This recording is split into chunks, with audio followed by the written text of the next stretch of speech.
Hello viewers, Reverend Father Ejike Anthony Caminus Mbaka made it clear that his intention for Evangelist Ebuka Obi was good. Still on the matter of the crusade that took place in Enugu State, Reverend Father Ejike Mbaka went as far as detailing how he planned to welcome Evangelist Ebuka Obi if he had informed him about his visit to Enugu State and his crusade intentions. Watch. For example, Gente, Ebuka Obi, Enugu. Ebuka Obi made a mistake. Listen, now, what was the mistake? I'm not of them know a program when Enugu. I never knew there was a program they were organizing at Enugu. It was somebody who called me, Kenechuku. I said, wow, I didn't know. He said he saw the babe or something like that. I said, okay, I'm not aware. When eventually I heard they were coming, I thought it was to be in an all-night program. Of course, I did an all-night adoration on Friday here. Did I tell anybody not to go there? I didn't mention anything about that. I didn't tell anybody don't go because I know that 90% or more of the Zionites are adoration members. So I love my children. Even the Ebuka used to come here. So I was thinking that if he comes, that he will come to see me. I was waiting to welcome him. Look at the mistake he made. If he had come to my house, I ought to have shown a good hospitality. Yes. Hospitality. I had a heart of love. Even I had instructed my people to move to their area of administration with a big 2-trailer loads of aquarafa to give to the participants. Okay, I'm going to cut it here. There is a trending video on social media. You need to see this particular video. I will get back to the details covered by Reverend Father Ejike Mbaka over Evangelist Ebuka Obi visit to Enugu and his crusade. Now, this trending video has got to do with the Nigerian President Tinubu Bwala Ahmed Special Advisor on Communication and the Media, Bwala, who publicly messed up before the Jazeera interviewer in the United Kingdom. He visited Jazeera media for an interview, but before that time, he had his time to prepare, and they never knew that what he is going to face is not that type our Nigerian politicians would always face at either Channels Television or Arise News or PVC or AIT. It was a different interview. The interview was different and in an entirely different atmosphere. After the interview was over, many people took a parody of this.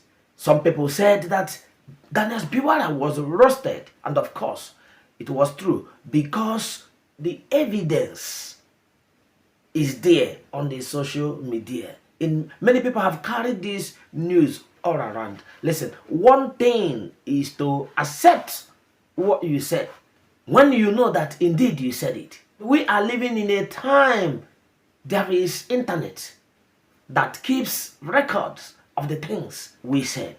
After the interview, there have been several public reactions. As I watched it, I felt embarrassed because this is someone painting Nigeria black in the face of international community and the world at large. Watch. Nigeria That's why now. What's your problem? Why are you guys roasting a whole special advisor to the president? Context matters. What's the context? The context is not getting worse. What? Yes. The context is not getting worse. Nisuru, don't get ahead of yourself, Claude. Guys, before we move on, I think we need to pray for Uncle Daniel. Bonnie, bros down, move closer. You need, this man needs prayer. Oh, Father. Oh, on the mountain of fire. How do we even pray? All I can say now is the words of Jesus on the cross. Ooh, child, he said, it is finished. Stephanie, Opari. Uncle Dan, tell me why people are calling me. Even from Botswana, people are sending me your photo. They are saying, what is this? Put up that photo, by the way. This was the moment he realized You are the ones that said it, so I did not say it. Uncle Daniel, but how are you doing? If anybody knows Uncle Daniel Bwala, by the way, please check up on Nemo. Make sure that the guy is eating, although he has done it in the past that he did not eat for 3 days. In fact, I became so sick. For the past 3 days, I found it very hard eating food. Who goes on Al Jazeera? Who goes on head to head? When you know that you have cockroach in your cupboard, you have skeleton in your cupboard. Now, for those wondering, Uncle Mehdi Hassan on Al Jazeera, head to head, that's the name of the show. He interviewed the special advisor to the president of Nigeria, President Bwala Tinubu. He's special advisor on media and communication. But this was actually not an interview. He roasted the man. As in, you know how you roast corn? That was how they roasted this man. You went all the way to London to be roasted. The man went on head to head to defend this present administration that we have, to defend Tinubu. And just so you know, by the way, this man prepared for this interview. In fact, he himself uploaded video of him rehearsing ahead of this interview. He will not give all of it. He said, doesn't that bother your character to be that he's waiting for you to say something, then he will follow up. So let's go. So we'll play some excerpt. I know you've seen it before, but this will help the people that didn't know about this to know where we are coming from. Alright, let's have some fun, guys. They never created a militia. Tinubu is one of the foremost politicians in Nigerian history. Tinubu and his people created a militia. Who said those words, Daniel?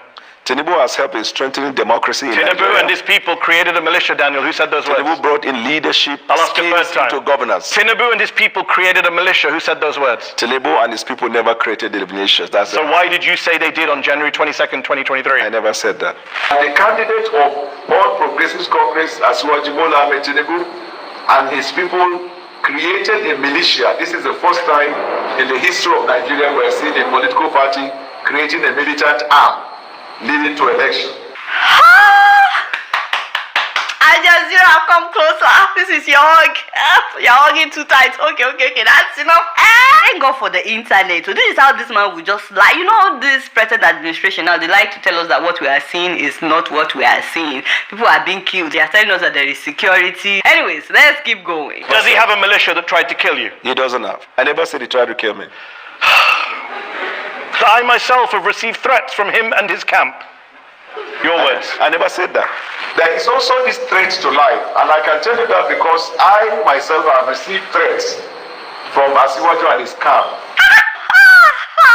Uncle Daniel, any reputation you have left is gone. Your street credibility just went out of the window. You said it was so corrupt, the 2023 election, Tinubu's win. You said that you couldn't eat food for 3 days. I never said that. Where? And legitimate complaints were raised all over Nigeria.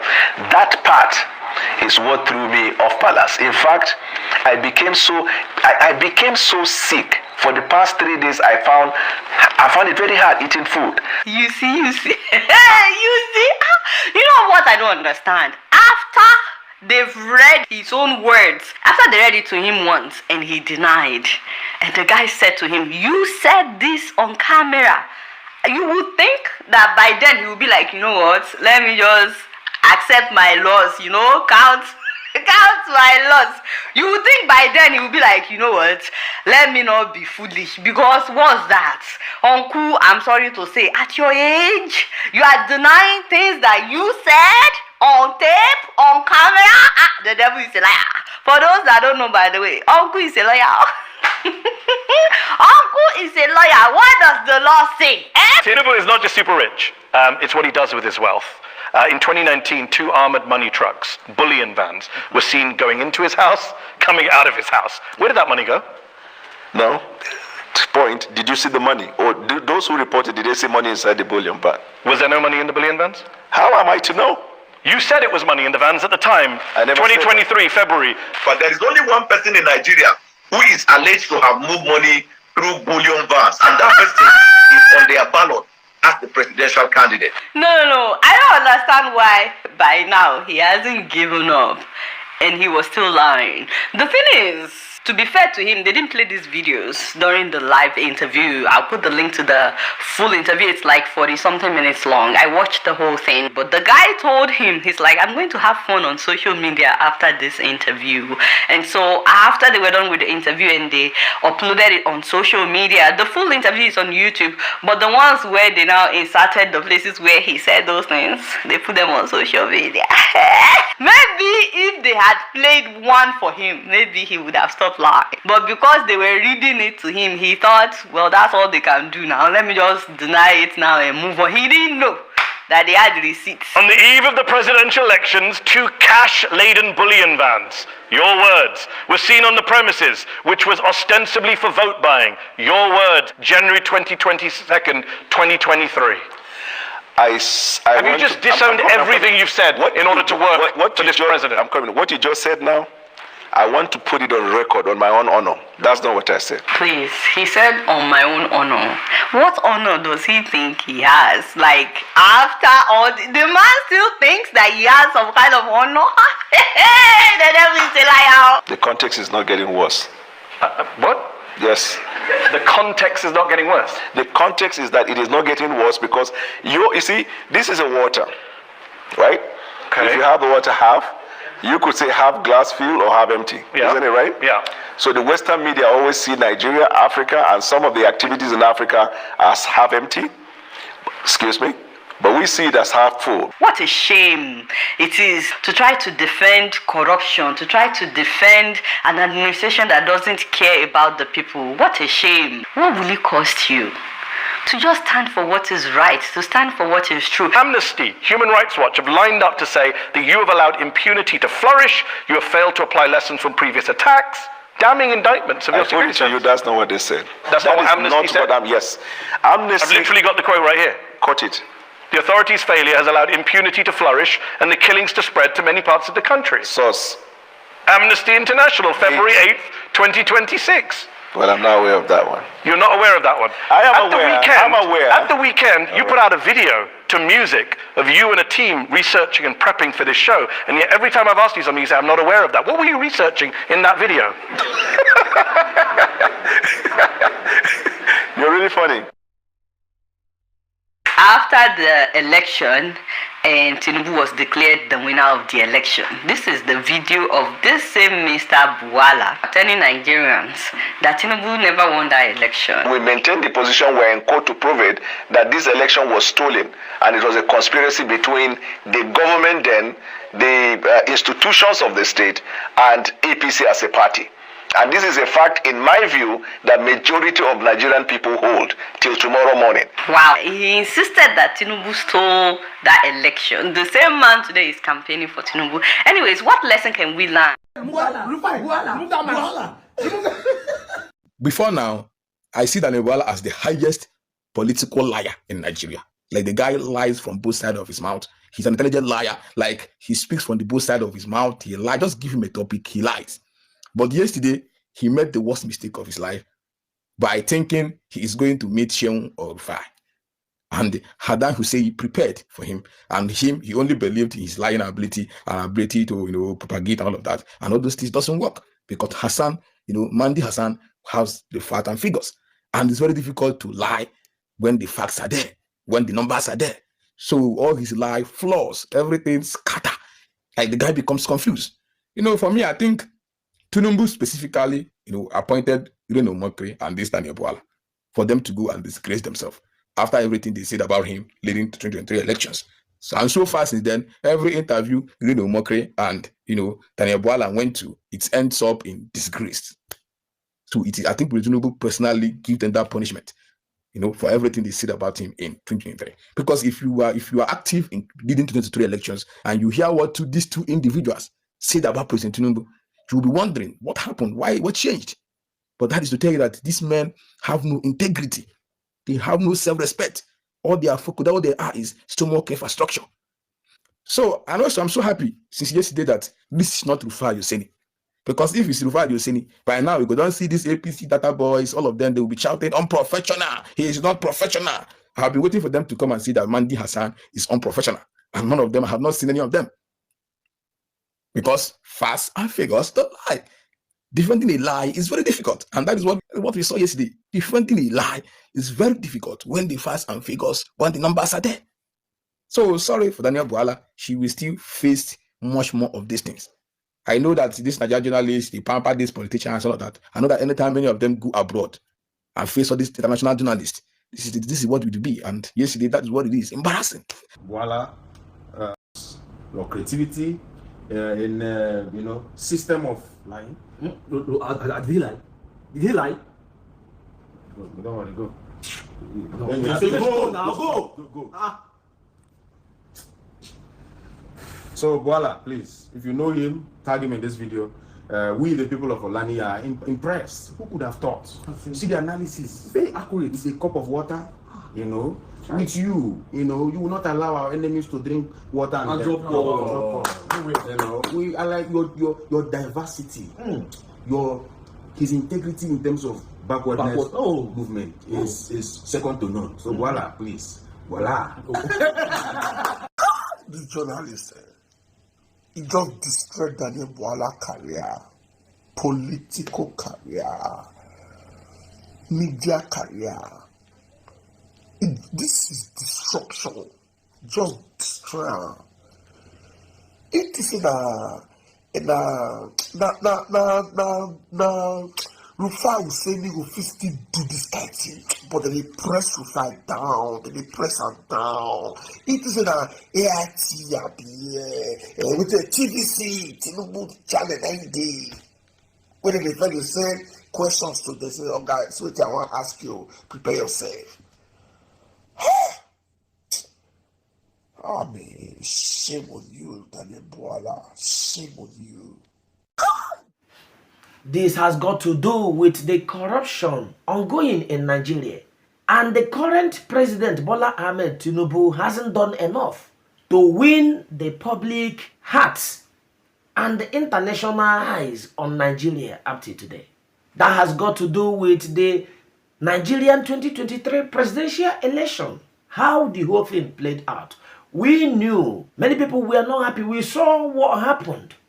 Dirty games played right under the sun in daylight that even a child of 2 years could say, this election didn't go the way it should. 2027 presidential election is by the corner. And this special advisor to President Bola Ahmed Tinubu is on a mission attempting to visit many social media handles, both home and abroad, promoting the now Commander of Federal Republic of Nigeria image, because 2027 is by the corner, as APC want to retain seat by fire, by force, and by all means. This is the mistake of Daniel Bwala, because things he said was there in the public domain. Internet does not forget. Just like the ass may forget, but the tree never forgets. Is it not better that someone comes up with the truth, accept the truth? By the way, it will not take away anything from you. But when you continue to lie over something that the fact, the evidence is there, it is difficult to defend. And in other words, you are not helping your own image, your reputation. Look at how Daniel Bwala have sold everything about him. And now, he cannot be proud of being an honorable. He cannot be proud of making mouth over what he said he is. The international community, in fact, is mocking Nigeria right now. I feel so much upset how our leaders could not help matters. Everything is not lying and lying and lying. Sometimes you need to come up, be open, be honest. You must not cover everything. This is more like someone who is ill, dying right inside him or her. The doctor needs you to open up to him so that he will prescribe the right medicine, that when he administers it into your body, you will feel better. The idea of a typical Nigerian politician is always hit and hide. Let us cover our image so that the people out there wouldn't know. Who told you? They know. We are living in a time internet doesn't hide anything. There are cameras, many technologies to see even things you believe that they were very well covered under your bed. We are in the era that you have to be careful with your words, especially when you are a public figure. Even skit makers have made an improvisation or parody of the disgrace Daniel Bwala brought upon himself. Because I wouldn't say Nigeria, in the sense that the public and the world at large understood what the Nigerians are facing. Things happen for a reason. There is a reason for this. This is going to help the international community and the people who look into elections from their country to a country of interest, just like President Donald Trump described Nigeria, for the electoral body to know that system have changed and the dance have to change. And the 2027 presidential election is not going to be like 2023. So politicians have to be careful for our peace and tranquility to continue to be sustainable in Nigeria. That is, by the way, you have seen all that played out, how our able, honorable Daniel Bwala, special advisor on media and communication to our now President Bola Ahmed Tinubu, who is the commander and the chief forces of Federal Republic of Nigeria, have disappointed us, lying over what the media has evidence and they played them afterward. How would this man feel at home while sitting, trying to eat, and suddenly begin to see the video evidence flying all around social media? Okay, to finalize what I was saying concerning Reverend Father Ejike Mbaka, according to him, he's got good intention for Evangelist Ebuka Obi. He had a mind to give him a spiritual hospitality, as he said, physical hospitality as well, and even send thrillers of Aquarafa water to the arrivals in the crusade, because he believes that the arrivals are his children who are Zionites at the same time. So what I can say is, let the fight stop.